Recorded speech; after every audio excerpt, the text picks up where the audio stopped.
Chris, welcome to the Coach's Journey podcast. Thank you, Robbie. It's a real pleasure to be here today and speaking with you. I'm looking forward to it. Yeah, and I think, you definitely are the first Welsh. It's the first time listeners will hear a Welsh accent on the podcast, which is great. I didn't realize I had an accent, Robbie. Just enough. It's brilliant, though. Like I have lots of affection for Wales. I have a Welsh middle name, and also we used to go on holiday to Wales, all over Wales when I was a kid, and so I absolutely love that corner of the world. And also, sorry, go on. It's a beautiful place to live. Yeah, there's so many nice parts. Yeah, very jealous. Yeah, we were just saying we're recording this still mid coronavirus situation, and I was having little pangs of jealousy while we were talking before this about you having mountains and castles nearby, and me having other concrete blocks of flats, and luckily occasional parks near me in London. Chris, I was really looking forward to having this conversation earlier today. Lots of reasons, but one of them that I just wanted to touch on is it's nice to speak to someone else who is both a coach and loves that coaching, but also is kind of interested in supporting other coaches to grow, develop in all kinds of ways. And I'm sure we'll get into that as time goes on. Obviously, that's part of why I created these conversations. But great to have you here. And I guess to start us off, let's just go back to when did you first come across coaching as as we talk about it now? Yeah, it's kind of gathering my kind of the recesses of my memory, because it probably goes back about 11 or so years, Robbie.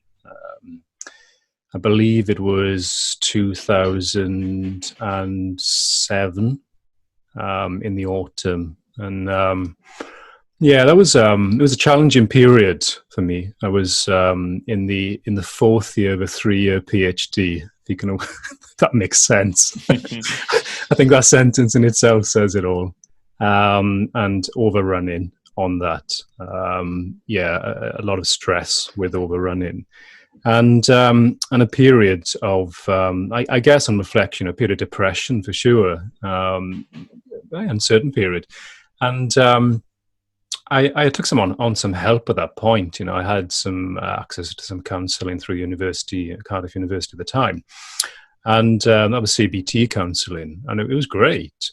And I kind of knew in those sessions that I wanted to move into the kind of helping profession in some way. But counselling didn't feel the right thing for me. And at that time, I had a cousin, Rich Waterman, who I often joke with him that it was fortunate for me that he had his kind of meltdown a couple of years before me. He was a former investment banker with Chase, and he was kind of on his own journey there and doing Tony Robbins work and so on. And it started the early days of being a coach himself. And that was the first introduction for me. It was a conversation with him. I reached out at that time, and he effectively coached me. And since that period has taught me a lot. So I owe a lot to those early conversations with him. That's the first introduction I had to coaching, and I just fell in love with it, really. I love the idea that he had that meltdown first. So great. Thanks, Rich, and whatever it was that brought that on in some ways. Although I'm sure it's one of those things, isn't it? We can be. How do you say it? We can be grateful for those experiences, even if we wouldn't wish them on anyone else. Sometimes. Yeah. I don't necessarily want to take up too much of this call with that period, because it's in some respects it's difficult to recall how I felt then, because life is so different now. But there is one particular memory which I think captures it. I was doing a Ph.D. in Computational Mechanics, so it was civil engineering was my degree. And even the name says it all, right? I was working on self-healing materials, and I was writing computer code and running the code overnight and going in the following morning, and I was finding out day after day that things weren't working. And that just takes its toll over time. And I remember one time I went in, I switched my computer on, and I just thought, well, F this, I can't do this anymore. And I switched it off, and I just walked out of the department, got the next train, almost the same train that I came in on, got that one back. And I sat just a stone's throw from my house. I sat on top of the mountain. And dark thoughts, not a pleasant experience. And I remember calling my wife on her phone. She was she's a teacher in the local school. I could actually see the school from where I was sitting. And she answered. She never answers. She was a teacher, right? She answered. And I said, I can see you. And she said, I hope not. I'm sitting on the toilet. So she'd answer the phone in the bathroom in the school. And I explained I was on the mountain. I could see the school, of course. And I laughed. And it wasn't at that time. I didn't get the insight. But later, looking back, it was like, I was laughing literally a second after feeling so depressed. And it was, you can't hold two emotional states at the same time. I didn't have that insight then. I wish I'd had. This was on reflection. And I think that's really a thread through so much of my work, and even now, certainly in the mindfulness work, which I'm sure we'll come on to, is just that. It's that kind of choose wisely, Chris, even to myself, right? Choose wisely, Chris. If you can't hold two emotional states at the same time, which one are you entertaining? Which fire are you putting the wood on, so to speak? And that was, a big insight. Yeah. And, obviously there's already a load of different directions we could go, but I just wanted to say, I wanted to check in. You said that when you were having the CBT and before you spoke to Rich, you already kind of knew that you wanted to move into the helping profession more. And I could hear your kind of, the tone of your voice talking about the computational mechanics and getting in there in the morning, right? So something was happening then. But how did you know that you wanted, that was what you wanted to move towards? Mm-hmm. Yeah, it's a tough one to ask because it's a felt thing, I think, Robbie. What I did know was that sitting in front of a computer all day doing research, even though I was very successful at it, published papers and a book chapter with my external examiner, even, they wanted me to stay on very much.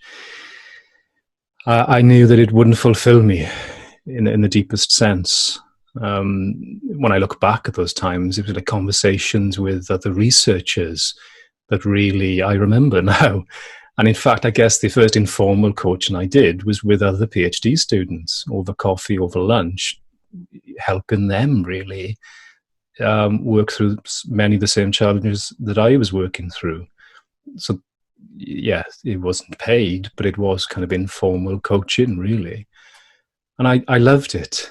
I just remember the energy in the afternoon after one of those conversations was so much different to the energy in the morning when I came in and sat in front of my computer.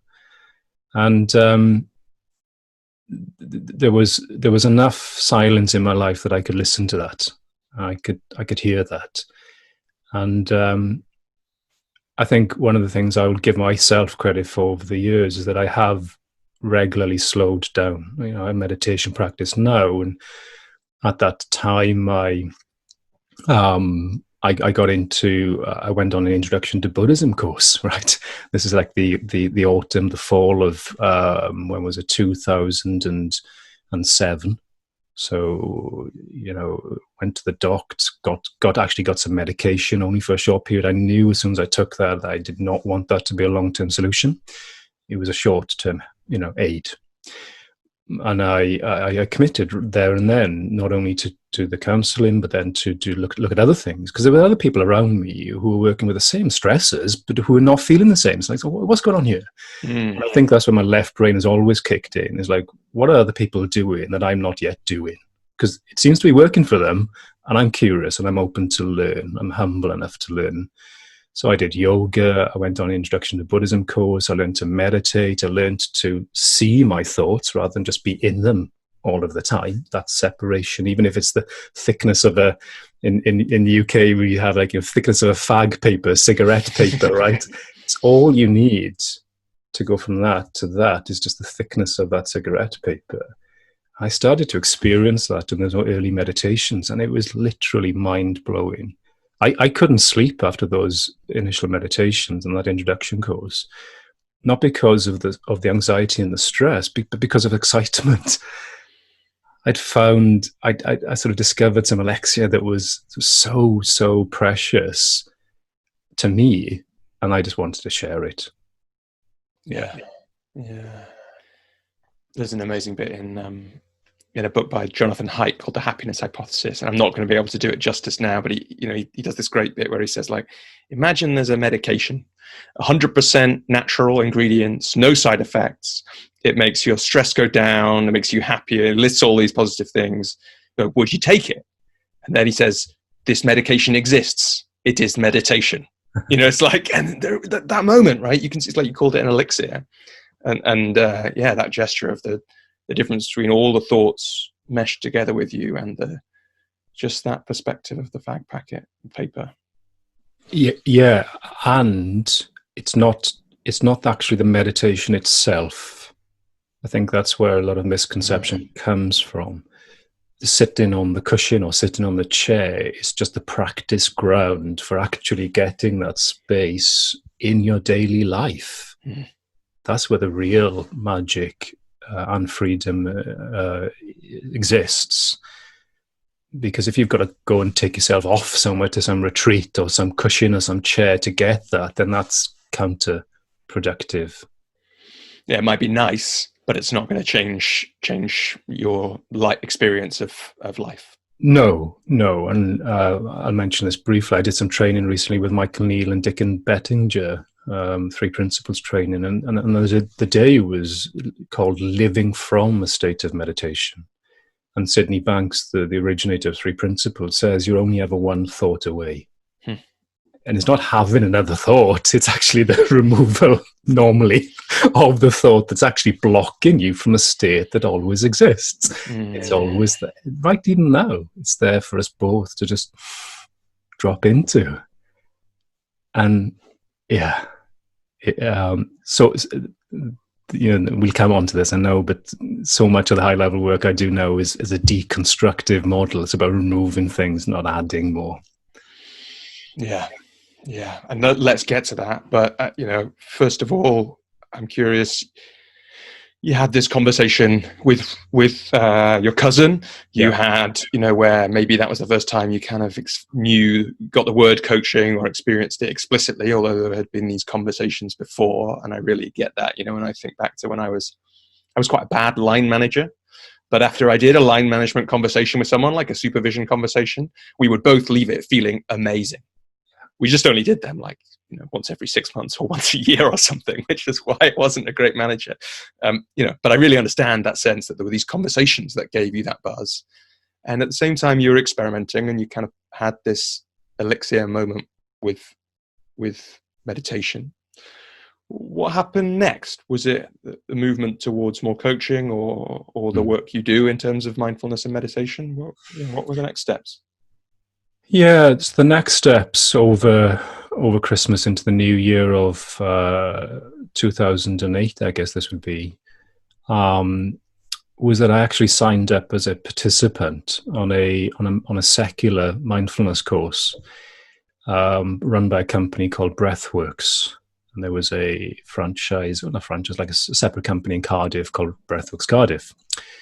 And I was a little hesitant signing up because the course that I could make was a daytime course and it was for pain and illness, mindfulness for pain and illness.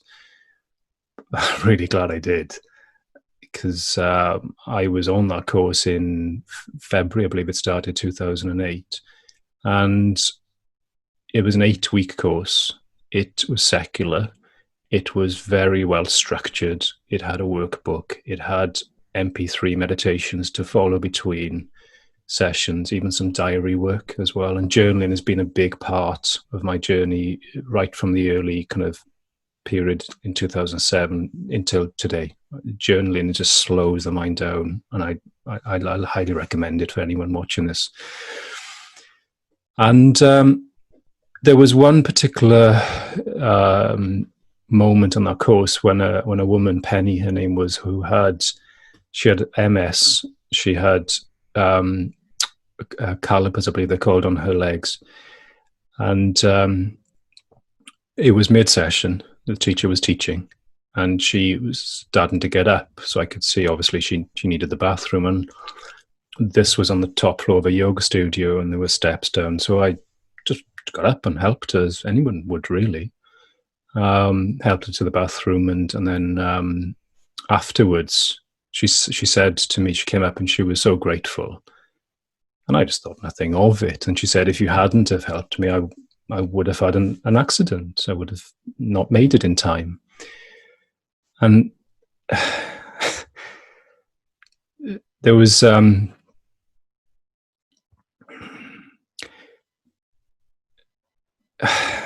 reason why that's so impactful is because just the simple things in life. I was just being kind.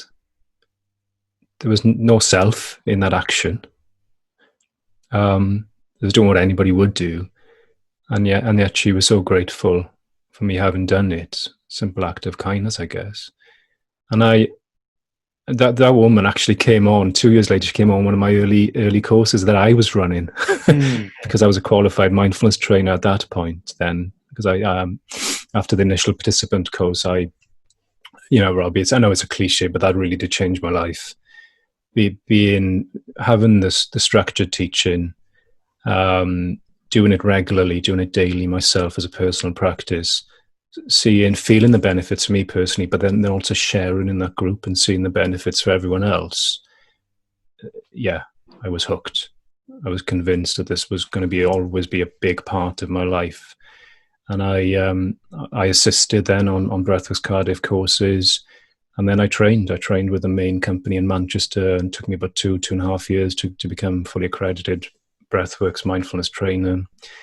And then when I then started running my own courses in Cardiff, she was one of the participants. And I remember the day when the PayPal little notification came through, and payment received, and it was Penny. Yeah, and again on that course, she shared openly and had everybody in tears, and just such a beautiful spirit, despite working with such strong physical condition. Yeah, wow. And what a nice, what a great moment and memory, and seeing that connection, I guess. Yeah. And so at that time, what was going on elsewhere in your life? Were you still working in the university? Had moved on to other things? How were things different then? I stuck with the PhD. I finished it. I kind of came to the realization that it would take me longer to get over not finishing it than it would just to get the bugger done. Yeah. So I finished that in 2008. It was convenient, and my wife was pregnant with my second child, our second child at that time. So that was the ultimate deadline. We'd had our boy Aled when I was in my second year, my PhD, and I think also that was a big part of it, Robbie, was that, up until that point, my MO in life was just head down, work harder. And that would, that perfectionism, I'm a recovering perfectionist. That's how I describe myself. And I'm sure we'll touch on the kind of the reasons for that with my mother and so on later. She had a muscle wastage disease.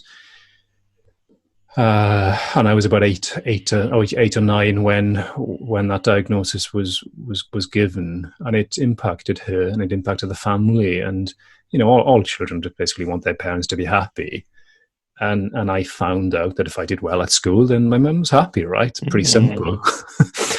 And you don't realize you create that blueprint in your mind at that age, of course. And I just went with that all the way through, top grades in high school, top degree in university, highest they've ever had, and then a PhD, right? But the thing with a PhD was that with the environment changing, with my wife, with my son born, with my daughter on the way, that MO, that modus operandi of just head down, work harder, that just could not continue.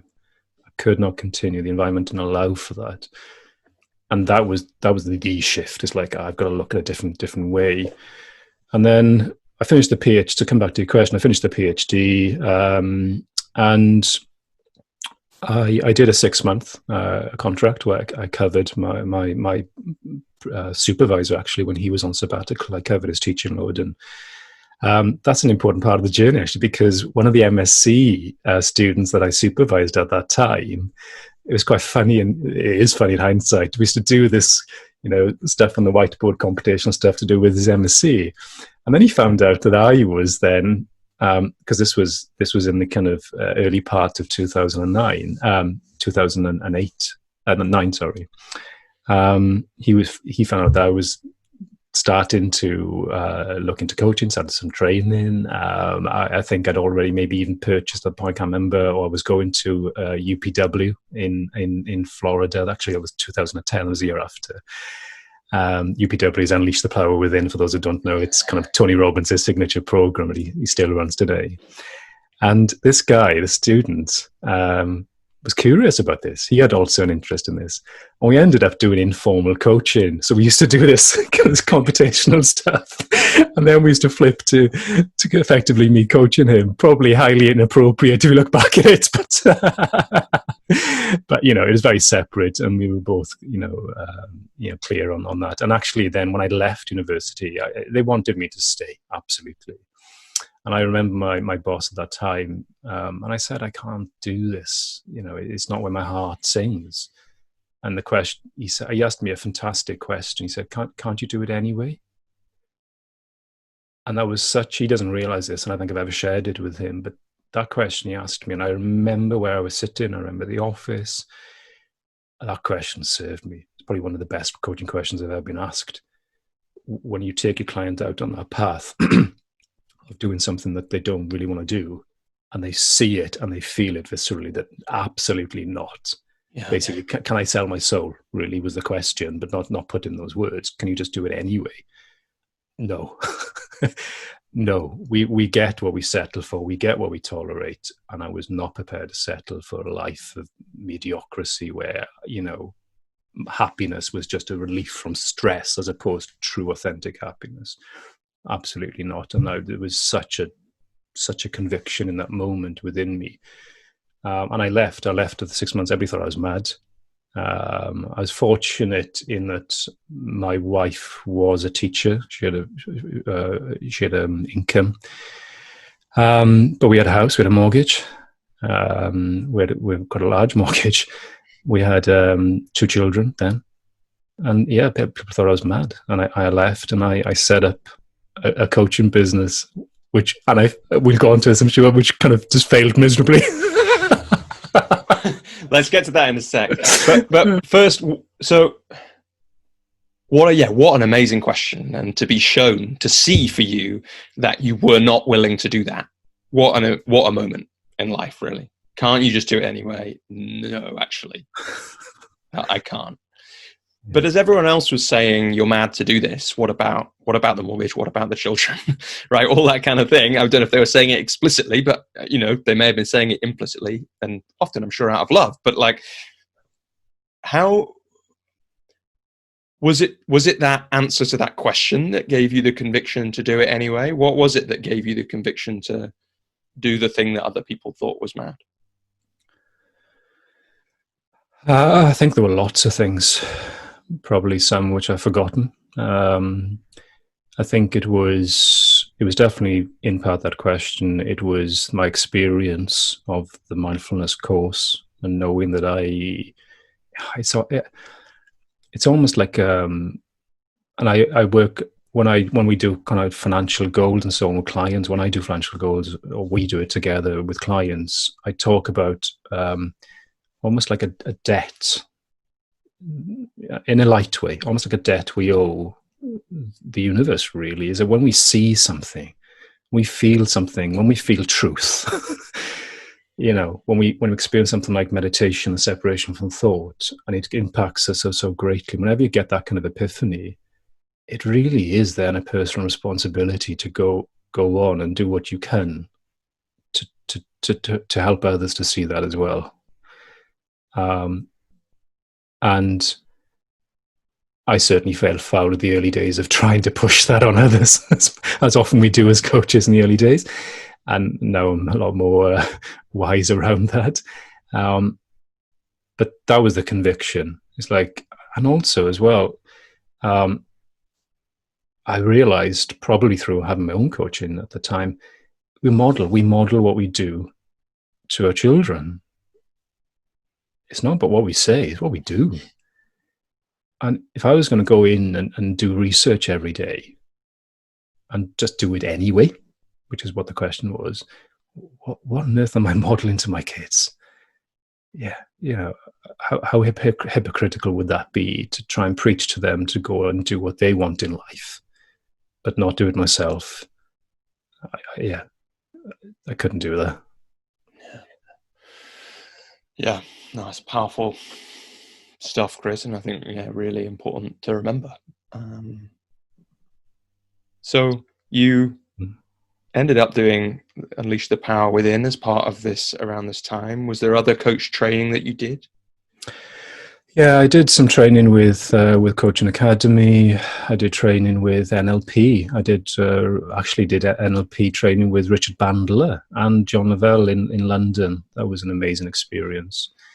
I did the mindfulness training that I mentioned with Breathworks. That took 2.5 years, and I think I was recalling the other day, I've probably been on some 9-day retreats as well, a lot of the time in silence, and that's been a big part of the kind of inner work. And maybe we'll talk about that. It's actually said in the Prosperous Coach. I know a book by Rich Litvin and Steve Chandler that's close to both our hearts. Yeah, but you can only take a client as deep as you've gone yourself. So the inner work, whether it's pushed on us, as has been the case several times in my life, or whether we actually move into that edge, it's so important. And those retreat experiences have been very, very important for me. And there's been other training as well with quite varied, really, and broad. Simon Coulson work on internet marketing, in fact, and Peter Thompson, work with him on product creation, online stuff with Michael Neal, and then more recently, kind of 5 Rich Litvin intensives, 4 of those in America, and then most recently I've joined Project Kairos, which is the kind of new version of the salons that Rich used to run that I believe you went to as well. Yeah, that's right. So that's kind of a speckled history of the training. Yeah, this is a kind of a bit of a gear change, and we'll get back a bit to your story. But sure. A few times recently, people have asked me what I think about coach training for coaches when they're starting out, and I've got some ideas and I've given them some answers. But I guess I'm curious, when you're working with, or when people come to you and ask you about coaching, are there particular trainings you recommend people do? What do you say to people who are asking about those questions about, should I get certified as a coach, all those kind of things? What feels important? Yeah, I think it depends very much on the situation and on the individual coach. It is. If you are going to be an executive coach and you're going to work primarily with corporates, then they will ask for that. They'll ask for certification. So if that's what your heart is calling you to do, then you do that, right? If you're not going to be an executive coach, even though I work with executives, I worked with senior VPs of Fortune 10 companies, then you can be a personal coach to executives and they pay you personally. And then you don't actually need the certification. You need experience, of course. So I think this depends on the individual, Robbie, it really does. What I do see a lot is people doing training for the wrong reasons, doing it for the certificate. They push themselves through often years of being molded into a box, and that's no criticism of the certification processes in different fields. That's what it is. Rich Litvin talks about it as putting the training wheels on, right? And you ride with the training wheels, so the stabilizers, we call them in the UK here. And that's important. But also sometimes if you do that for too long, you've got to unlearn a lot as well, to actually drop into a deeper level of coaching. If you watch, and I recommend this to people watching this, the Steve Hardison video. It's often called the Deuce Latouille video. It's online if you just do a video search for Steve Hardison, who calls himself the ultimate coach, you will see in that when he coaches a professional, used to be a professional NFL player called Deuce Latui, a Tongan guy, you will see an example of coaching there, which is modeled on stage, which is a massive pattern break that you would never find in any coaching manual ever. And it's so powerful for that guy. So in summary, I think it's individual. It's dependent on what direction you want to go. If you do it, also I think realize if you want to then drop into a deeper level of coaching, you might have to unlearn a lot of the things. I think even, Litfin recently said it. He was on can't remember what call it was, but it was a call, a large group call that he was coaching, and it was put on by one of the certification bodies. And at the end, somebody said, well, you led your client there. You're not supposed to do that. And he said, well, I just did what I thought was right in the moment. And that's also what I do. And sometimes it's a pure coaching question. Sometimes it's a rant. Sometimes it's a massive pattern break. You just do what's necessary. So I think ultimately, whatever direction, whatever path you take, if you want to move into that space, then you kind of got to throw everything away, so to speak, in the moment. Does that make sense with your experience, Robbie? Yeah, no, it really does in a bunch of different ways. And yeah, I should look this up because I think about it quite often. At some point, I used to read Seth Godin's blog a lot. I haven't more recently, but there was a great one once about best practice. Like, there's a reason to learn best practice, and there's a real difference between knowing best practice and choosing not to do it than there is between just kind of, doing anything, even if it might look the same. I.e., Rich might be really leading someone in that coaching, but the difference between him doing that and having been coached by him, incredibly presence-based coach. So he's doing that from his deep presence. That's really different to someone who calls himself a coach, but is actually essentially just a consultant or a trainer telling someone what to do in the middle of the same essential moment. And I think all that is true and important. Absolutely spot on. Yeah, Rich, just like myself, done lots and lots of training. Like, I spend about like $400 or $500 a year on books. And you kind of, and the structure, that's the important thing as well. The coaches at the beginning do need structure. So some of them choose to do the certification process to get structure. Fantastic, do that. I got structure. In fact, Rich Waterman, I mentioned earlier, taught me a lot of structures.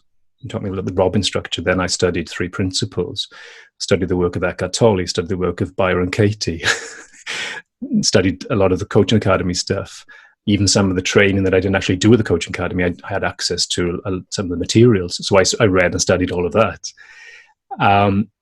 So that's studentship, the real dedication of studentship to the art of coaching, that has to be there for authenticity and for integrity. And my personal experience is that I just love to go where my heart leads me, whether that's a Buddhist retreat, where there's out of context, people wouldn't get it, but in context it makes a lot of sense. Or whether it's a mindfulness retreat, a secular retreat, or whether it's 3 principles, or whether it's actually Tony Robbins to get that higher energy. That breadth of experience, breadth of training is really, I feel, served me massively in my coaching career. So what's a very important message to not leave people with is this kind of, wing it. Absolutely not. You've got to become a student to your art. And what I think we're both saying is there's many ways to do that. And you've got to choose the way that's right for you. Absolutely. And so to then go back a little bit where we were, it's great to have that bit of conversation. I think it's really valuable. It gives people a sense of you as a professional and the work that you've done, and for yourself and therefore for your clients in all kinds of ways. You touched on how the first business didn't end up going so well. Tell me about that. Oh, I thought we were going to skip over that. No, it's too fun. It's too fun, Chris. Oh man, yeah, I'm very happy to share. And I think it's also why I feel such an affinity with, new coaches, and why I'm very happy to do interviews like this, because you're sitting there as a new coach, maybe even watching this, haven't got your first client, and then certainly you'll see, we'll go on to where my business is currently, and you can go into this comparisonitis, I call it, and it just doesn't serve anyone. These things are created, like, what do they say? Overnight successes take about 10 years to create. So it is important to talk about this period for sure. I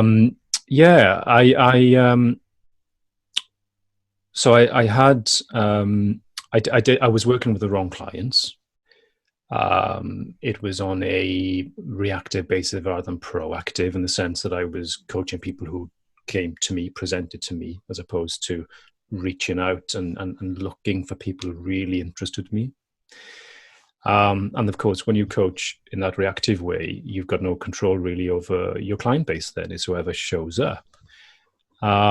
Session by session, not contract based, and often that's defended from the aspect of flexibility and non-attachment to the client, but actually it doesn't really serve them, because you're not asking for commitment. Only commitment to the hour or 2 hours you have in front of you, which is a very weak commitment. And then, of course, what happens is people take a pill, so to speak. They have a great session, they go away, they feel great, and then they forget why they initially came to that first session. So longevity of relationships isn't there. And if I can summarize it, it's one of the distinctions in it's actually a great book by Steve Chandler called Crazy Good, 15 Distinctions, highly recommended for people watching this. One of those distinctions is crazy good versus hard knocks, and that's different language for ownership mentality versus victim mentality. And again, no judgment, because I've been in both. I've definitely been the victim. But what was happening at that point was that there was just too much of that energy coming into my coaching space. And at that time, it was all in person. It was all in my home, this home actually. And it takes its toll. People come in and empty their waste paper bin baskets on your desk and say, like, sort this out. And you don't know any different, so you try and help them sort it out. That just takes its toll. So after a period, I actually stopped coaching because of that. And I think I see a lot of new coaches make that same mistake, is because they don't filter heavily from the beginning. They take on whoever shows up and try and, out of the goodness of their heart, try and serve them. They get that experience and they then globalize that, and they think that is what coaching is. And if I compare that experience to my current experience, it's like absolutely chalk and cheese. Absolutely. Like, my first coaching session was like £15, $20. And probably, I think it was about 2 hours long. And it was actually this MSc student. He became my first professional client when I left university. We stayed in contact. He became my first professional client. He used to cycle from Cardiff to my home. He always used to come late because of that, and sweaty. Bless him.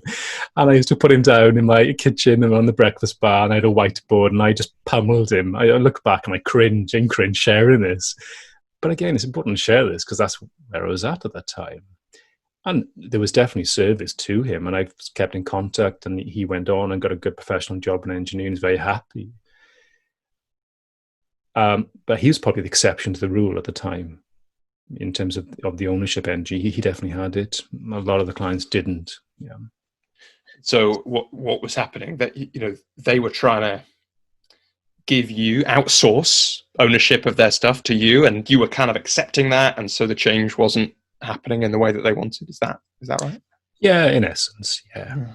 And to put it succinctly, they weren't prepared to do the work, to do the inner work for themselves, and then to act upon the actions that come from that.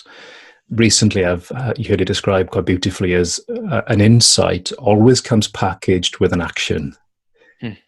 If it's a true insight, so a sight within, it always comes packaged with an outsight, so to speak, or probably an outer action. So you can have the insight, but unless you actually follow through and take the outer action that insight leads you to do, you don't complete that circle. And there were people definitely having insights, but then they weren't putting them into practice. And, you know, as a coach, I'm sure you've had this experience. It's deflating over time if you're working with people who are saying the right things, but not actually following through and making the changes in their own life. Yeah, and you've mentioned a few things that might have been contributing to that, including the way you were structuring the work you did. Obviously, it was earlier in your journey, so I'm sure that the depth of work that you've done as that's happened has supported people in different ways. And the filtering of clients. So, was it all those things contributing, or how have you changed? Or I guess first of all, and then let's get to what work looks like now, and maybe what the lessons were. What do you think at that point were the main causes of that business not taking off in the way that we'll get to your current business, since you've picked coaching back up again, really has? Yeah, it's a good question. Like the main, as many, you've pointed to some, not serving the right people, not owning my own value, so not charging the right fees, because fees are also an important filter for commitment. Session by session, as opposed to 6-month, 12-month contracts, and also as well my own focus on kind of website, and again, this is another rabbit hole I see a lot of coaches go down, is that focus on, right, I'm now going to spend my time designing a logo, and then a website, and then writing a free newsletter, and then getting the word out about my coaching, and not actually coaching. Coaching conversations lead to more coaching conversations, which lead to clients, which lead to invoices, which lead to money in. It's a fairly solid, what do you call it, flywheel, basically. I don't know if you know the flywheel thing from Collins. It's like, if I do this, then I almost can't help have this happen. And you've just described a sequence of those. And, boy, how often people, including myself at that point, do things that are not that do not literally see the obvious beneath the nose. So, going away and learning a WordPress, or I think it was Joomla then, what a waste of time. Just pay a professional to do it for you. But of course, it serves the coach at the time, because you think you're doing stuff and making progress, and you are. But also it serves in keeping oneself in comfort zone. And I think Stephen Pressfield put it well in his book. In fact, there's 3 books. They're great books. There's a lot of repetitiveness, but they're great. The War of Art, which is overcoming resistance. I was in resistance. And then there's turning professional. That's a mindset switch. And then there's do the work. And actually, I think we'll, in this conversation, probably come on to points in my life where there was that switch of turning pro, and more recently where there's been the do the work. But at that time, and I wasn't aware of it, I was definitely working with resistance.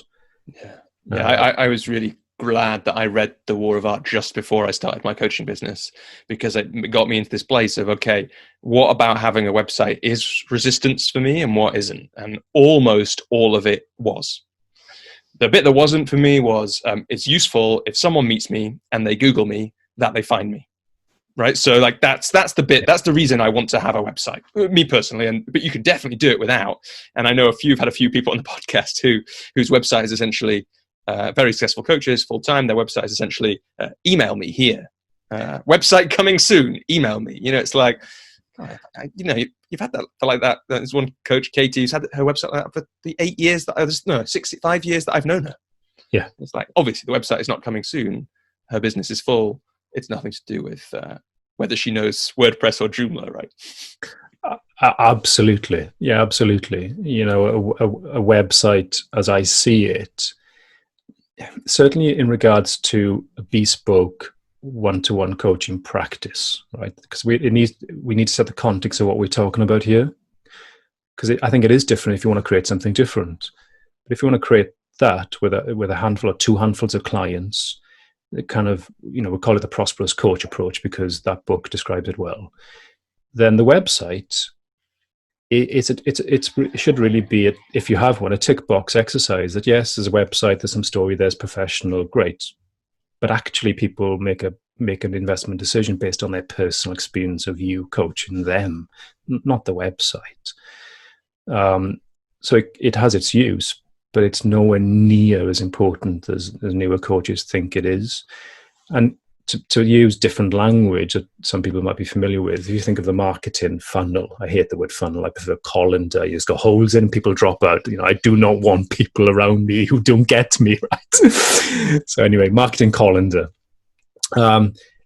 With a coaching practice, really the value is at the bottom of the colander. There is the one-to-one engagement that can be at a significant level. But often coaches start at the top. They think they need to get people into their funnel, so to speak. They do the website stuff. They do and I know, the irony, of course, we're doing a podcast here, but you're doing this off the back of a successful business. That's the reason you're able to give this time today to do this interview, and I'm able to give my time as well, is because we've got the ground in there. We've got the sustainability there. But doing this first, it's about the order of things. Doing it first isn't a good thing. Before sustainability is not a good thing. Doing lots of free newsletters and all of that before you've got the business. Because with coaching, you can actually just go to the bottom. You can slow down. You can open your calendar. You can open your contact list. And then you can start to identify people who maybe not your immediate circle of friends and family, but maybe the second circle, as I call it.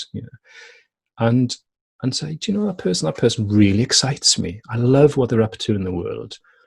I'm curious about them. Yes, at the back of the mind, there might be something around possibly a client, but really that should be really at the back of the mind. It's just that I would love to spend an hour with that person. I'd love to kind of get into their brain and find out what's going on for them in their journey and so on. And then make the reach out. Make the reach out and serve them. Give them space to speak about what's going on for them. Michael Neal often says the greatest place to start from is the lamppost.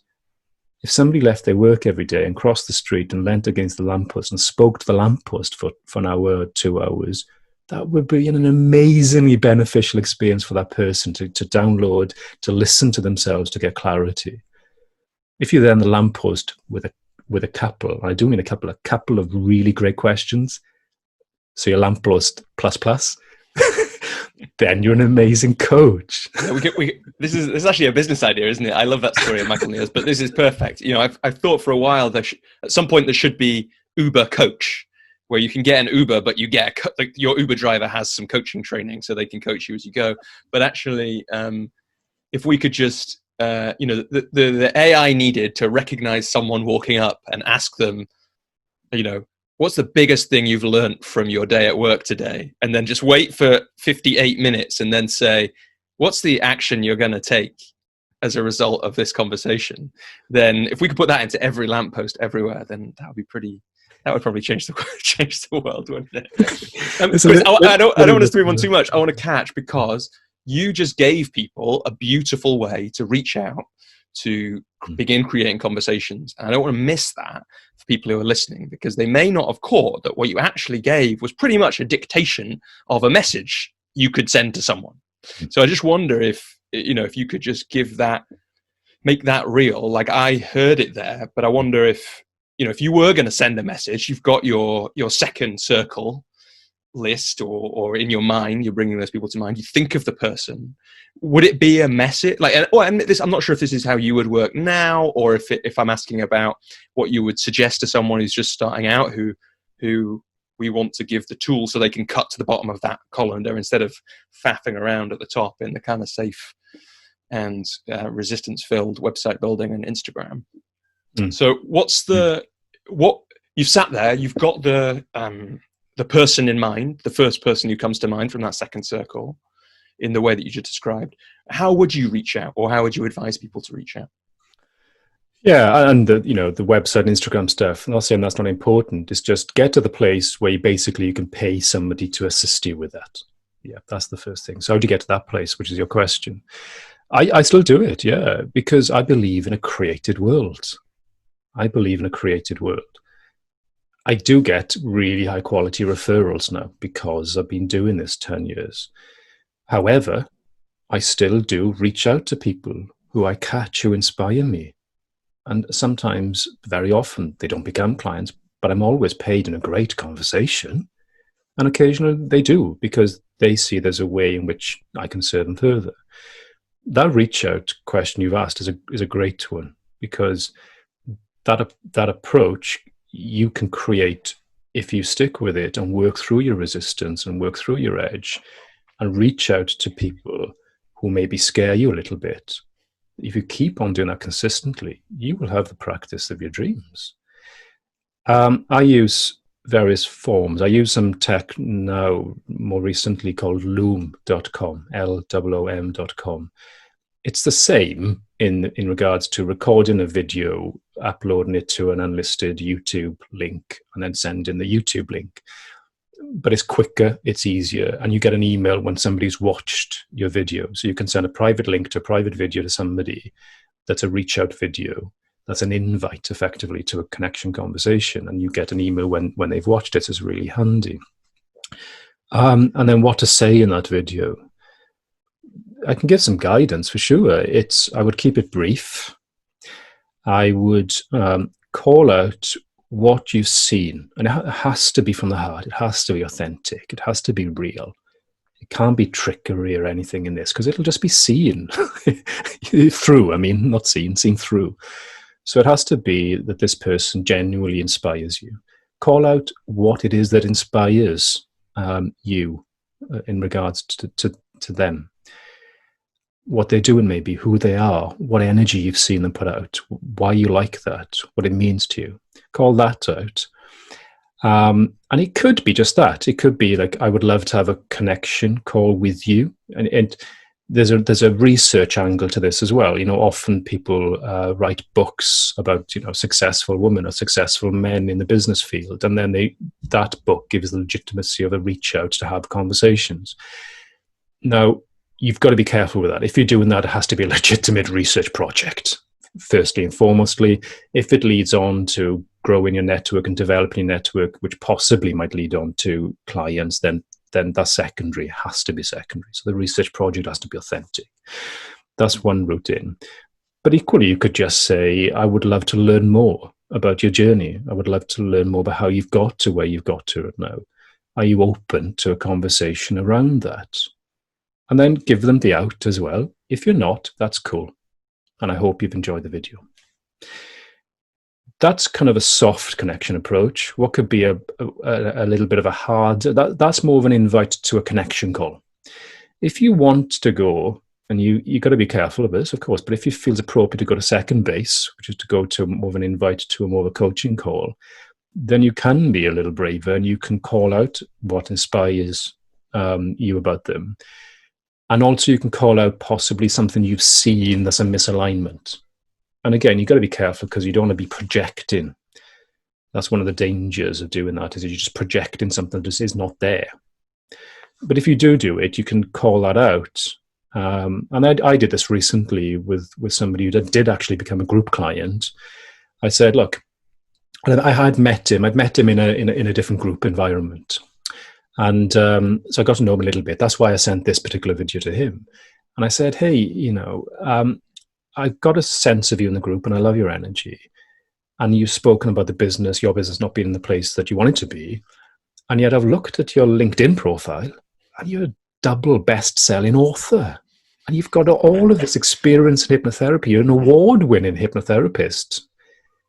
And there's a misalignment here. And it's bugging me. Possibly, it may be to do with the transition from hypnotherapy to professional coaching. I don't know enough to say that, but maybe I'm seeing that. If you'd love a conversation around this, then I'd love to give you the time. I'd love to give you the hour. Let me know. If not, that's cool as well. And within 5 minutes, I had a response that said, yeah, you're spot on, and I'd love a conversation. And what I love about both those is they're a gift in themselves, right? And it's interesting. So what I've noticed is there's sometimes when people are trying to get into this space of reaching out, you know, those either for something like the connection piece or an invitation in some way, it feels very difficult. There's a vulnerability to it, and that's real, and there's a fear of rejection to it, and for some of us that's kind of deep and part of our stories, and so that's real.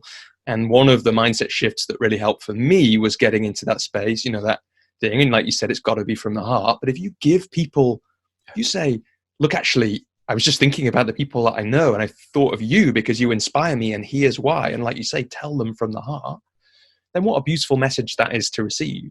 And similarly, actually, the way you talked about, I get that it's a bit bolder with that guy, but actually what you were giving him was this gift, you know, was the option, at least for a gift, which is, I've forgotten how big I am, basically. You know, big, I don't mean that in a kind of celebrity way. Like, I've forgotten that I've got this inside me, this double best-selling author bit, and you show him that. And it sounds from the story like there was a misalignment there. And yeah, it could have been that transition, but what a gift in and of itself. And, you know, that's a great, for those people when, well, any of us, when we're struggling with something, it's like, make the thing in itself worth it.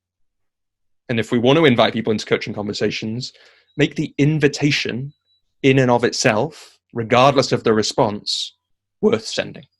And a bit, to call it back, it might not quite work, but it feels a little bit like what you were saying actually about seeing the potential in the gap between the thoughts and yourself, and feeling like, I have to tell people this.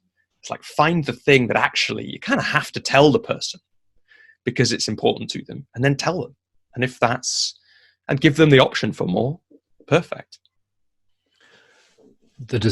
Absolutely. The distinction you've drawn out there, Robbie, is the distinction that an invite to a conversation is a gift to that person, not a request for yourself. That's the distinction. And when coaches get into the second mindset and feel that they are asking, effectively in their head, what it is, they're asking for somebody to be a client. That's why they don't reach out, because nobody wants to do that. That's such, you know, that's needy. The first mindset is completely different. It's whereby the invite is the gift, and as with all gifts, the person can accept it, or they can say no, thank you. But that's not our work. That's their work. Our work is simply to where we see that there are gifts that we can offer, to offer them. That's it. Really nice. There's a few places we could go from there, but I want to just kind of fill in the gap first before we get into any more detail around stuff like that, which is, there was this business and it didn't go so well. You know, some of that was about being reactive, not proactive, and structuring sessions and fees in perhaps the wrong way. Bring us to where you are now. And you know, if it feels like there are important things that you want to check that we haven't hit in your story yet, then by all means do. But where's your business like right now, and maybe particularly, actually, let me re-ask that question. You stopped coaching for a while. What brought you back to it? Actually, that I'm more curious about that, and then let's get to where you are right now and everything that's happened in between. Yeah. Let's fill in the blanks, because there's important ones. In that period where it wasn't working, rather than looking at how it could work, I made the mistake of getting distracted. And one of the things I got distracted by was an investment opportunity. And I'd done some homework for sure. It was my brother-in-law, and I had observed what was going on for him. And in the day he came to stay with us and pulled up in his Porsche, it's like, okay. For the first time ever, I'd started asking him in that stay conversation about what was going on. Basically, what was he doing? And it was something he'd been involved with for a couple of years. He'd put money in with his foreign exchange trading, done very well. He pulled a lot of money out. And I said, how much is it doing? He said, it's doing 5%. said, well, not too bad, because what you get these days, 1-2% if you're lucky per year. And he said, no, it's 5% a month. And I said, oh, right. Okay. And I did the maths, and I quite quickly realized you don't have to have much in really to get what you need monthly to live off that. And that's what we did, and it really worked very well. That was about September, I think it was. I had the conversation with him 2010. And then 4 years later, between myself, my wife, and then my parents, we had a joint account value of $1.4 million.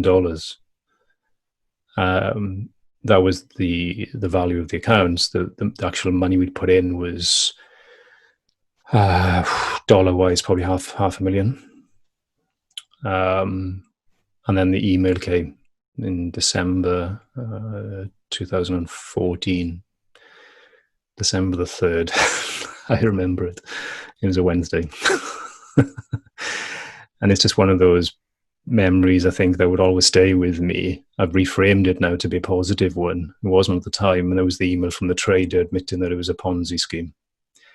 He didn't say those words, but just admitting that all the assets were gone. And actually, that's a long answer to your question of also why I stopped coaching, is because I didn't need to. And I spent the time looking after my daughter, which is an incredible thing to do. I'm really pleased I did that. I stopped the coaching and spent the time looking after her when she was preschool. And we got some great memories. She still recounts them now. I'm pleased that came of it. And I still also did some training work. One of the things we haven't touched on is that I do still do actually a little bit training to Ph.D. students. Again, giving back, because I didn't have the training in coaching that I needed when I was a Ph.D. student. And the irony is that was all paper money. And that was a big insight after the event, was just to look back and think, well, I felt completely different. I felt free. I was able to do these things like look after my daughter. That was probably, if I'm honest, even closer to my heart than coaching at that time, right? And yet it was all made up. The whole thing was made up. Yes, I pulled money out of it, but all of the trades, all of the account values, it's all made up, fabricated. And that point, I remember the day I had the email. I walked across the land in my house. I sat on my son's bed and I felt cold. But I felt inspired. And again, that kind of, that's probably, it's not, it's not, what's the word, standard. It's not normal. I can try and find the word, but it's not a regular kind of way, but that was my best investment in coaching ever, was that money that I paid that trader. Because what that gift gave me was that Turning Pro that I mentioned in Stephen Pressfield's second book, the Turning Pro. I turned pro in a heartbeat. It was like, okay, game on. And then I looked to what my skills are. Well, I can go back to academia, which actually I did for a period. Maybe we could talk about that and why that was important. But what do I really want to commit to here in my life? And it was 100% coaching, 100%.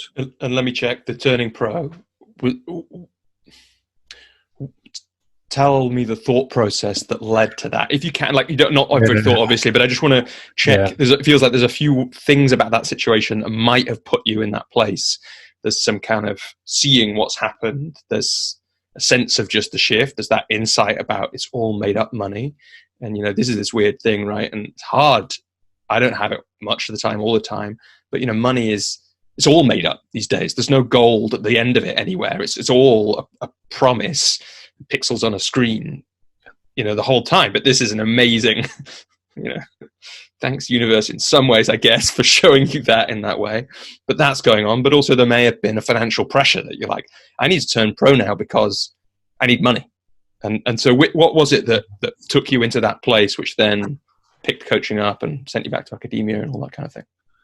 Yeah, there was a financial pressure. We'd remortgage the house to put another, whatever it was at the time, 70 odd K in. That was on top of the first mortgage. We had maybe 5,000 left in the accounts in our individual and joint accounts, and that was it. My wife did have a job, but she was a teacher and didn't love that job, and that was another transition later we might come to. So there was the financial pressure, for sure. There was also the realization, a humbling one, that I'd lost track. Go back to that conversation with my supervisor, and can't you just do this? And then that, the connection with mindfulness and connection with coaching, and knowing that I wanted to put this out into the world, and I'd got sidetracked. One of the in Buddhism, the three poisons are greed, hatred, and delusion. So greed and delusion, they were there, and I 100% own that. Got sidetracked into a passive income, right? And sometimes there were 10 grand plus months without doing anything, just from investment money. But that just ultimately did not serve me. That did not serve me at all. It took me off kilter. It took me away from true north. Some great things came of it, as I say, with the daughter and so on, and spending time with Unwen. Fantastic. I wouldn't change that for the world. But when that email came, there was just a part of me that sort of thought, right, finally now, the back's against the wall, I've got no other option than to go for this. And somebody said, I think it was actually in the first retreat intensive I went on in London back 2.5 years ago, 2017, September. Somebody said to me, wealth is what you have when all your money's gone. And I think they just said that. It wasn't in respect to me. It was just said in an open forum. And I thought, you have no idea. I got to feel that almost literally when all your money's gone, most of it. And also, don't forget my inheritance. That's not there. Yeah, and there's the relationships must have been, having those conversations must have been difficult. Yeah. I was doing a few little just notes before our call today, and this came up. Right. Yeah. So is there, for people who are listening in, it's the headline: £130 million fraud trader vanishes. Is that the guy? That's the guy. Right. Wow. That is the guy. And I have to say, obviously, for the purpose of recording, he hasn't been prosecuted yet. It's still 5.5 years on since that email. And because of coronavirus, it's been delayed recently. So, and that's the daily, one of the main daily papers we have here.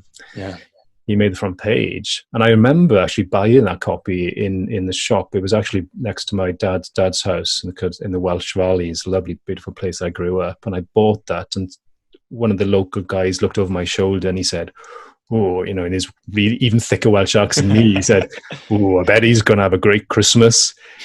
And I just thought, oh my God, you have no idea. And I just caught myself and I turned to him and I said, maybe, but I wouldn't like to live in his head. And I think that served me in actually saying that, because I could have easily fallen into victim there. And many of the investors did. And then they got caught in then, spending more money on solicitors and trying to get the money back and all of that. And I just no, I did my part. I've given all my evidence and so on. But in terms of putting bad money or good money after bad, absolutely not. That was just what I had to pay to get that lesson. And I got it, and I've taken it. And in my mind, when I got that email, I sat on my son's bed and was processing it. That was the mindset flip of turning pro, turning professional. It's like, okay, game on. What's your life going to be about, Chris? What are you going to do? What are you going to commit to? Who are you going to serve? How are you going to serve them? What level are you going to serve them? When are you going to start? No, yeah, let's do this. And that was it. That's what I've done since. And so then what happened? What did you do? Well, the first thing I did, paradoxically, was I got support network or a net in place. I realized that if I'm going to build a coaching practice authentically, then I can't rush the process, and I need income. So I got, and actually this was actually just before the email, because I should say there was about a year where we were trying to get money out, and there's excuse after excuse after excuse. So this wasn't a complete surprise, but it wasn't still a surprise, because even 2 weeks before we were fed the story of it's to do with, legislation in the US and the money can't be released and all that, very convincing stories. But I prior to that, put a safety net in place in respect to going back to academia, and I took a part-time lectureship back at the School of Engineering, Cardiff University, and I'd never burnt bridges ever, and I've there are two ways to transition, and this is applicable, I think, to many probably listening or watching this, is that many will be transitioning from corporate career or academia or some form of career into coaching. There's two ways to do it. You can either separate and just make a jump, or you can gradually build one so that the other has to drop away. I did the jump the first time, and then I put the net back in, and then actually it was only last year that I actually then finally let go of that part-time contract that I took back in 2014 in the autumn and the fall there. It was only 5 years later, the last autumn 2019, that I actually stopped that. It was kind of when I'm employing my wife and when I'm earning in half a day what I was earning in a month, I think, okay, Chris, you've got to stop this now. But that was really important, to have that consistency, to have somewhere to go out of the house, to have regular meetings, to be able to serve in a different way, to be able to use the left of my brain as well as the right of my brain, to have, and I say, to have that wage check as well, a payment that allowed me to then create the coaching business from a place of non-neediness. Because I've actually never, I don't think ever since that point, ever needed a client to make ends meet at all. And that's massively helpful. Yeah, no, I had that in my story as well, and to a certain extent still do. I have bits of coaching work which essentially in different ways, and facilitation sometimes and that kind of thing, which they're not what I would sometimes they are, but they're not always what I would call the kind of zone of genius bit. But they're great, and they mean that the mortgage is never on the line, basically. When you're sitting with somebody and they're a prospective client, the mortgage, of course, is on the line in some way in those conversations, but the feeling of that, the story of that is much easier to shake. And so then bring us up to date. So you left the lecturing role finally last year. I love that thing. It's like, wait a sec, I'm employing my wife and I'm making way more money. Why am I doing this? And I'm sure there were good reasons, and it obviously started for a really good reason. I love that kind of realization. So what if we were meeting for the first time now and you had 5 minutes to tell me what your current business and work and life looks like, what's important about how you work and how you serve and what you give to the world? I've always had an affinity to serving other coaches. I think it's probably because I made so many mistakes along the journey. 3 years ago, I started doing my first group work with actually Rich Waterman. Rich has been part of my journey pretty much throughout in various forms, and is now my current coach. And we started a business venture together called TS Bock, The Secret Business of Coaching. And not that we wanted to keep it secret, quite the opposite. We wanted to share so many of the hard won, really, insights that we'd both had in the growth of our coaching businesses, some of which I shared today. We started that, and that process of those mastermind groups led on to the creation of 108 video series, 20 hours of video, that we now offer as a separate kind of entry level, kind of $2,000, $2,500 it'll be, into 2,000 sterling option for people who can't come in at my group or one-to-one level. And I think that journey of just owning my zone of genius, owning the work that I love to do, i.e. serving coaches, it's not exclusively my client base, but largely my client base. I think it's been a gradual journey of stepping more and more into that. I've definitely... Were there things that kind of held you back from stepping into that? Yeah, there were, and some of them are kind of only been recent realizations in the last year. And it's, I think one of them was sometimes the story that's perpetuated around, coaches coaching coaches, and only that being the case.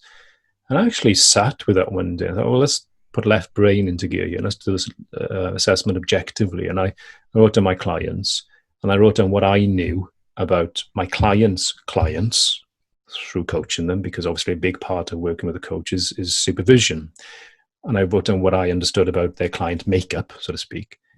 And in none of the cases, really, maybe some of them had a couple of clients who were coaches, but the vast majority of my clients' clients weren't. So this kind of hierarchical thing that's often talked about just does not exist. So get over yourself, Chris. Yeah. Really seriously, what are you doing? You're not owning the work that you love to do, the work that is your zone of genius, the work that really lights you up, the work that's so in-depth and multi-leveled because you've got coaching them as a human being, your mentorship, supervision, the art of coaching, the business of coaching, all of this stuff, these kind of multi-layers. And if you've got clients or coaches, you'll have experienced this, the richness of conversations, and I just love them. The fact that coaches are also able to self-coach a lot, so you can go to a deeper level a lot quicker. Why are you not owning that? That's ridiculous. So it's literally only about kind of 4 months ago, maybe, that I actually finally changed my LinkedIn profile to call out that. Nice. It says something along the lines of, now, when you know you're a great coach but feel like the world's best kept secret, who do you turn to for help? And just that brand, I guess marketeers would call it a brand question. But it's a question. It's a question that I've found definitely for me has landed, and for the people I work with, the coaches I work with now, has definitely landed. When they know they've got so much to give, when they know actually when they're in front of somebody, the right person, they can really serve deeply and the conversations go deep. But it's like they feel this frustration that the world doesn't know about them more. They feel the frustration about they haven't got those people in front of them regularly enough, and what's going on there upstream of that. So in sense of giving the picture of where the business is at, the very good state. The last couple of months have both been 6-figure creation months. And yeah, that is correct. Some $290,000 of creation work in the last 2 months. Not fully money in, of course, because some of it will come in as contracts progress, and some instances, some of it is upfront. And how much of that is the balance? What's the balance between the kind of the groups? The sounds like there's a kind of product that people can buy there as well. There's maybe some one-on-one work, potentially still there might be training work that you're doing. So what does that kind of balance look like these days? Yeah, I suppose I should know those figures off the top of my head. I don't. Balance is still very much largely in the one-to-one work. I look to keep about 10 clients in terms of one-to-one. And they're mostly now coaches, although they haven't always been that way. Yeah, they're mostly now coaches, and they're mostly coaches who've already to invest at the middle and high 6-figure level. I've got those kind of two options. Then they've already got some good traction, of course, but are looking to move into that level and beyond themselves. And what are the, sorry, did you say middle and high 6-figure or 5-figure for those investments? Just to give people an idea, 5-figure. And just give for a flavor of people, for people who aren't in those conversations, right? These people are already, obviously, to make that investment, have got a track record of success. What are the conversations with those people like? Like, why do you think what is it about the way you serve them that makes them say, or the way you speak to them in those conversations that makes them, feel like this is the right investment for them? Yeah. And what I should say as well is that when I talk about traction, very often it's that they have been coaching for many years, but part of their corporate work, for example, or part of their entrepreneurial work. One client is an estate planning attorney from the United States, running a business of a couple of $1 million turnover. She's actually been coaching her staff for years. So that's important clarification as well. It's not always that they can start working with me when they've got traction in their own individual coaching practice.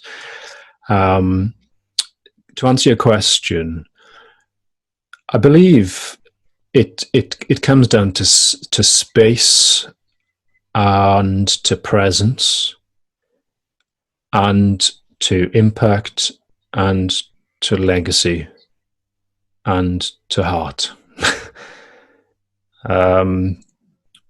Many, if not all, of the clients that I now work with, I would say all actually, in regards to this, are what I call heart-centered, which is a word that's bandied around and not really defined.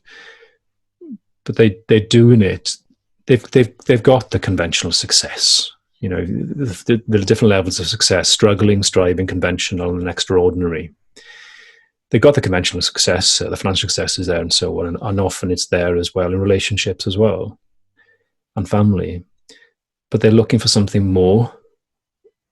They haven't yet got the success they want in, or very often, their meaning aspect of their world. Hence why coaching often comes up for those people as a modality to serve powerfully in the world, to create the meaning that they so very much desire. And the financial success that is secondary. They just want to impact. They want to make a difference to people's lives, and they want their legacy to be through that difference. It's like the king and kingmaker. I was speaking with David Taylor Klaus, who you might know. He has the expression king and kingmaker, and we have this conversation whether you're the king or the kingmaker. Can you be the king through being the kingmaker? And I think when we coach, sometimes we have a presence, of course, but very often the deepest presence we have is not a public presence, but it's in the actual presence in all of the lives of the clients we've served over the years and currently serve, and in the lives of the people that those clients go on to impact. And time is short. One thing we haven't touched on is that, unfortunately, in this period as well, there's also been the death of my mother. One of the convictions I made after the money was lost was to repay that money back to my parents, even though I didn't need to and they didn't ask for it. But it was a conviction to be able to walk in and pay the seed money back to them that they'd invested, because I'd made them aware of it. My mother passed just over four years ago.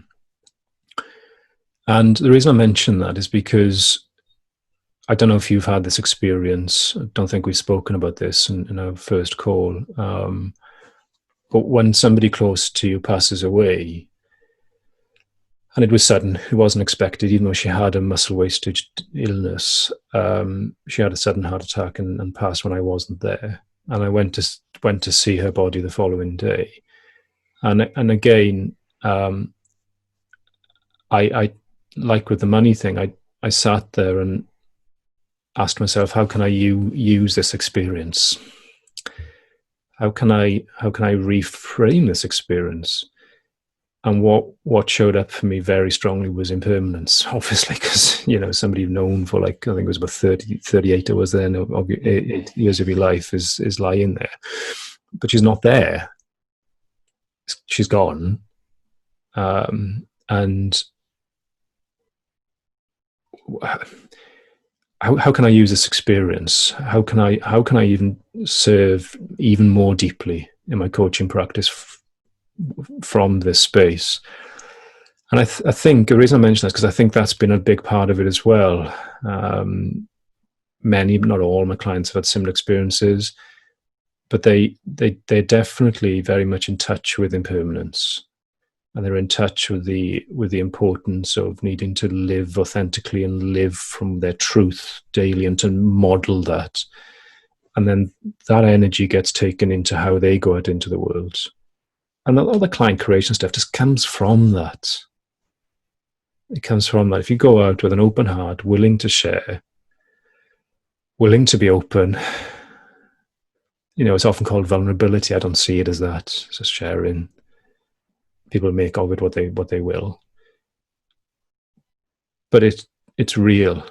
That's it, Robbie. I think it's real. And when I work with clients, we don't do loads of goal setting. We don't do loads of like targets. We don't do accountability. We don't do that stuff. It's kind of there under the surface. What we do is just slow the heck down. Slow down. Breathe, and then look within as to where the insights are for them. What are their life lessons? What are their deepest learnings? Where the value lies for them and other people in sharing those deepest learnings. And then, how are you going to do that? How are you going to do that? Because if you do that, I am moved listening to you share your story. If you do that, other people will be moved as well. And some will just want to spend more time around you. And that's where the business, the client stuff comes from. But it's secondary. So I feel like I rambled there. I'm not sure if I've answered your question. It's not a ramble at all, because it's exactly what you were just speaking about with those clients. It's what matters to you and what's important to you and what are you going to do about it. And yeah, it's beautiful. Beautiful story and a beautiful way to talk about your mother. I think there is something, I was thinking about death a little bit earlier on, actually, when you were talking about sitting on the bed, having got the email. There's something about those experiences. I think there's even research that says that, for example, CEOs who have had near-death experiences tend to be better leaders than ones that haven't. And I think that's because that sense of impermanence and, does gift us a lot. I feel I live, it's almost a paradox. I feel I live very much in the flow of emotion, but liberated from the emotion.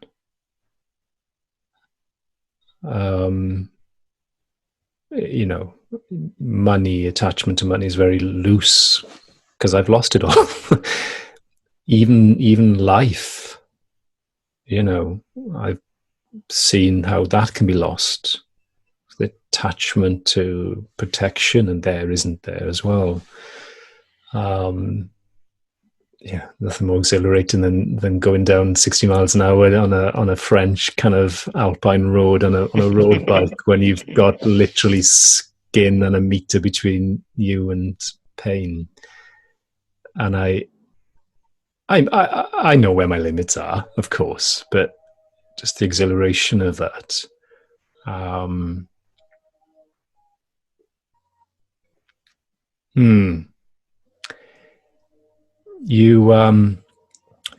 There's an archetype that Steve Chandler talks about in a couple of his books, The Wealth Warrior and also Time Warrior, and I relate to it, so I'll mention it here. The warrior archetype of he phrases it as dying before going into battle.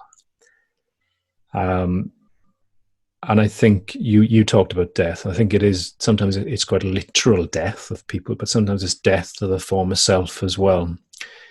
And the Joseph Campbell hero's journey is about that. It's about, going around that circle and facing a death of former self and coming back into the previous kind of world, a different person. And I think what my journey is, as certainly the cards I've been dealt and have chosen as well, is multiple deaths, and that, and I'm sure there's many to come. But coaching from that space, I think if I were to summarize everything here in terms of the space I create within my coaching with clients now, it's coaching from that space that I feel they, based on what they've said, feel is most impactful. Almost the higher level of coaching is transference. The irony is that I'm saying a lot today, but actually I'd say very little in sessions. So much about the transference of energy. So they leave with a deeper seated confidence, because their safety and security is no longer based on their story, and it's based on more fundamental human principles of, are they breathing? Yeah. Can they love? Yeah. Who are you going to love then? Do that. And it sounds so simple and pure, and it is. Powerful coming from that space. Yeah. And, there's a beautiful, for people who are interested, there's a beautiful chapter in The Meaning Revolution by Fred Kaufman about, and I think it's the Buddhist phrasing is die before you die, right? Which is the same thing as the samurai or the wealth warrior, die before you go into battle. It's the same piece. It's like, and the same as Joseph Campbell, let those past parts of us, past selves, this current ego die on the hero's journey.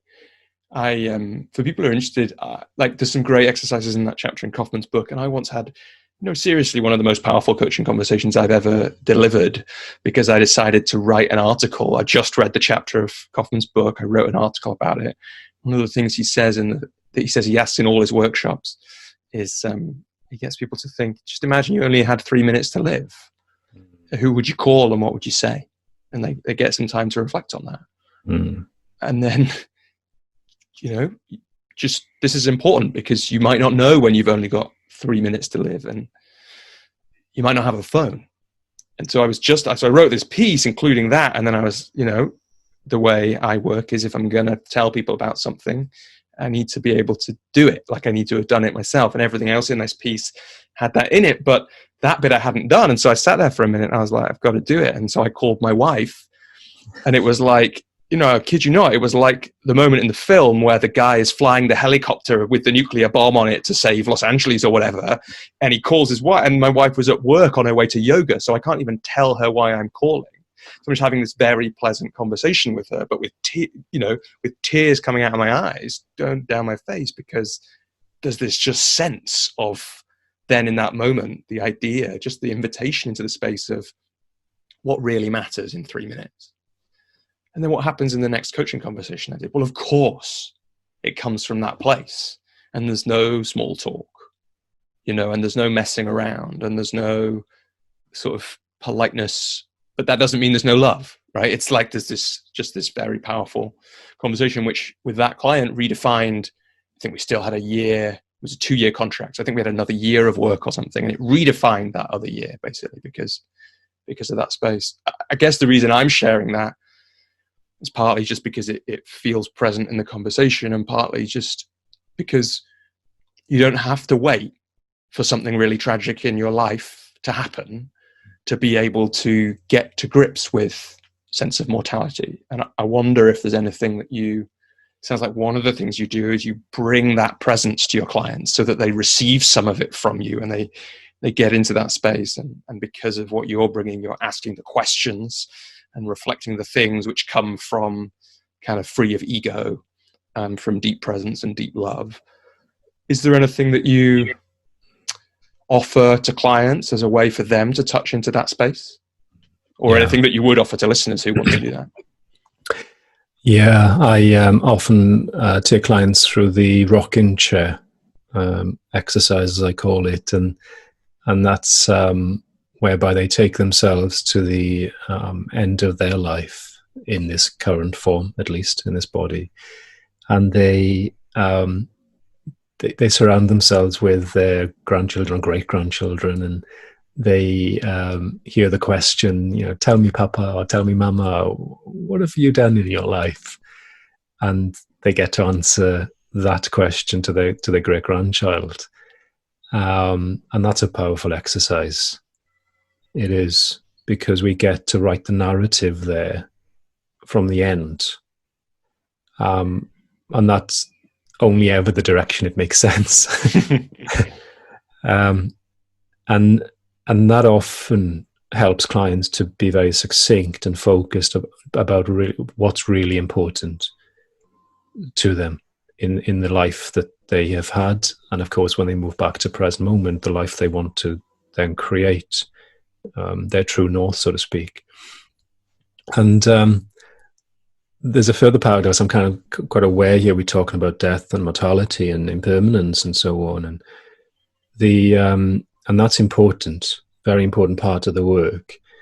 The kind of formless, sometimes it's called in coaching, the inner work, the formless work. What's also important is to mirror that with the outer work, to then ask the client, okay, how is this going to show up in your life over the next week or 2 weeks before we speak next? What's going to change in terms of your actions? And I think that is very important. It's allowing them to process what they have gone through there in those deep inner work exercises, one you shared and the one I shared, and then live from that space, be the difference, so to speak, in the world. And the paradox is really that there's a playfulness. There's a real playfulness that definitely comes out in me. I think it's hidden sometimes, but certainly in longer retreats that I've been on, I get very mischievous in the kind of 4th, 5th, 6th day and so on, playing pranks and all that. And I love playing with my kids, even though sometimes I kind of need some time to get into that space. But when I'm in there on the trampoline or whatever, it's my daughter, it's just fantastic. And that's, as we move to the end of this conversation, that's really a message I want to put out there, is have fun. Just have a ball with this. If you need to pay the mortgage, get a job. And then get your, as I did, and it seems you've done as well, get the job, do the blue collar work or whatever it is, and get that, because it's no fun. It's no fun trying to create in this bespoke way we've talking about a coaching business when you've got true scarcity. Get a job. Once you've done that, then allocate some time and then just have fun with it. Play with it, and you can play in a deep way as well. But definitely playfulness, fun, lightness, non-attachment. There's a little acronym I'll share here people can use as a mnemonic, and that is JAR: non-judgment, non-attachment, non-resistance. Non-judgment, non-attachment, and non-resistance. That's a lifetime's work. if you ever get there, give me a call, because I want to know. But as an aspirational quality to live by, that non-attachment, non-judgment, non-resistance are light. Yeah. Playful. Yeah. Chris, it is a beautiful time and frame to start bringing the call to an end. Before we do that, or before we go, I want to know, what are you excited about in your work looking forwards? What have you got coming up, or what are you working on? Yeah. That's a great coaching question. You show promise, Robbie. It's a standard joke I often have with my own coach. You show promise. It's. I'm really, really very grateful. That's what's shown up for me in the present moment, and an immense amount of gratitude. I think sharing this journey with you today has brought that upon me. in this moment. There's a lot of people who have helped me on the way,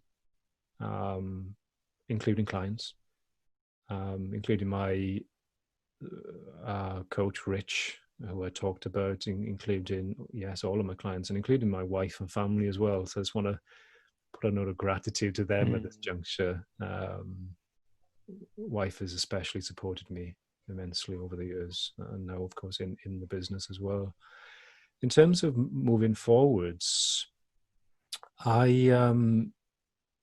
there's the earning thing of 7 figures. You know, obviously with the last couple of months, that's a very real trajectory now.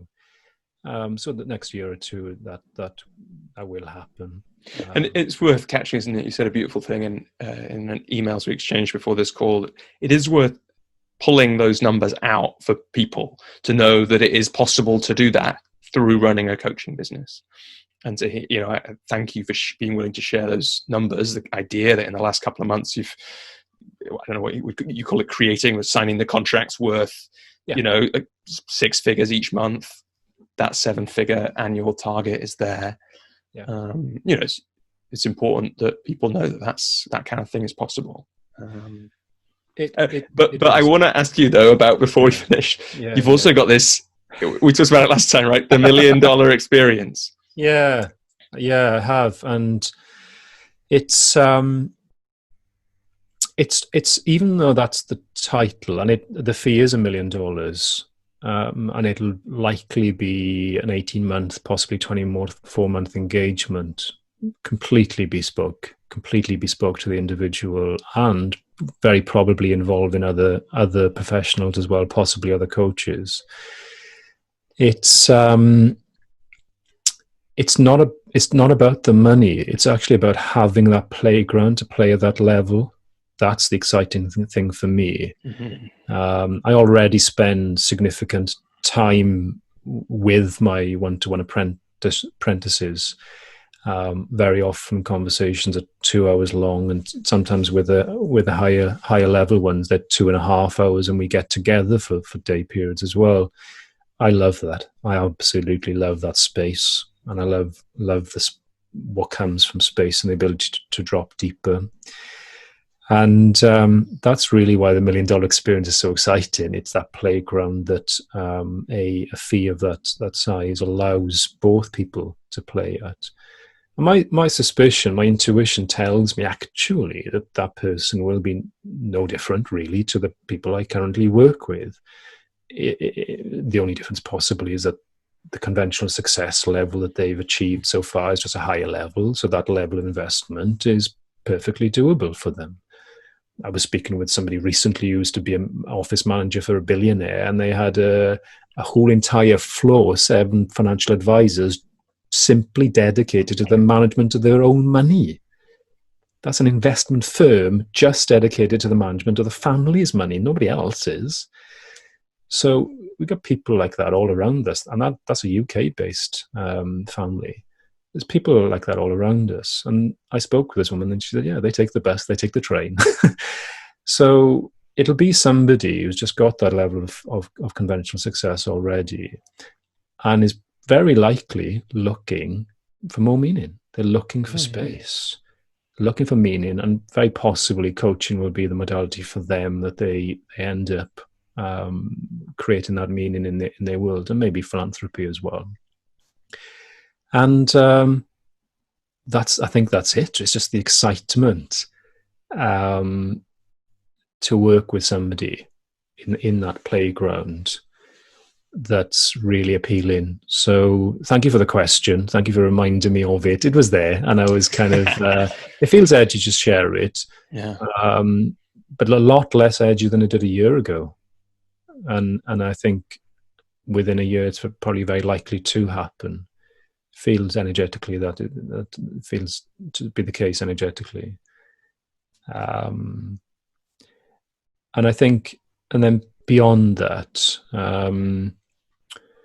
is probably more of the kind of giving back, really serving the coaching community. I massively respect many of the coaches I mentioned, Michael Neal and Steve Chandler and Steve Hardison and Rich Litvin, for the work they've done in really supporting deep coaching, impactful coaching, the coaching community of people, coaches who are committed to that form of coaching.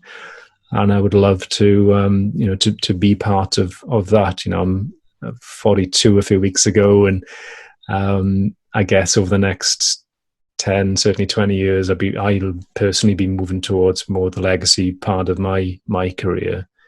And I think really that's what the money and the financial stability does for me. It just gives me that platform to then to be able to, give back, Robbie.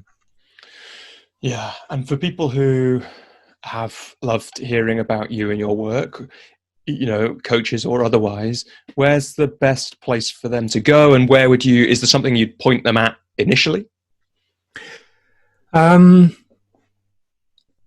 Depends how connected they feel. If they feel connected, just reach out and we'll have a conversation. I'm a big believer in that. It might be a short conversation to start. It might be the only conversation, but just to reach out. Send me an email, chris@christopherjoseph.co.uk. If they need to check me out more before doing that. You're right though, people have got to know you pretty well if they've listened to this conversation. They have. I feel they have. Yeah, I haven't really, if anything, hidden anything today. There's LinkedIn as well. I think LinkedIn /Dr. Chris Joseph. There's Facebook. It's Chris Joseph UK is the / and we'll put links to all this and also all the things we've, both people who love to bring in our influences and resources. I'll put links to all those kind of things in the show notes too. Is there anything that you feel like you haven't said before we bring this conversation to a close? You said you haven't held anything back. Is there anything that you want to share before we close the call? I don't feel there's anything on the journey really. No key mile markers that I haven't shared. We didn't dive into kind of the endurance side of things, which might be another conversation. Endurance sport and triathlon and Ironman and ultra runs and 10-kilometer swims and all that kind of stuff. That's a real exciting area in the last couple of years for me. And a lot of lessons from the parallel lessons from the mindset needed to do those, the pacing and so on, and what it takes to create a coaching business. But that's another conversation, I feel. What I'd love to leave this conversation with a message for coaches, and anybody, I guess, but specifically coaches listening and watching, is a reminder. Something I've mentioned several times, become a mantra for me, is to slow down. It's so easy to be caught up in the franticness of life these days, and I don't think that's going to change, accelerate if anything. Go offline, switch the computer off, switch the phone off, slow down, journal, meditate if necessary, or go for a run or whatever works for you, but without the music. And to remove distraction and then see what shows up for you.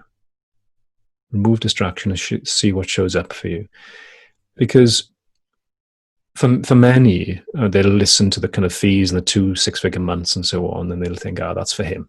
There's something he's doing, some access he has, network he has that I don't have, and all that. Hey, my network's from academia. Jeez, there's nothing I've been gifted there. I grew up in the Welsh valleys in a mining valley. There's nothing really being gifted there. I was the first of my family, I think, to go to university. So stick with it. Stick with your own personal journey. Slow down. Listen to what your intuition says. If you're out of alignment, then just clean up.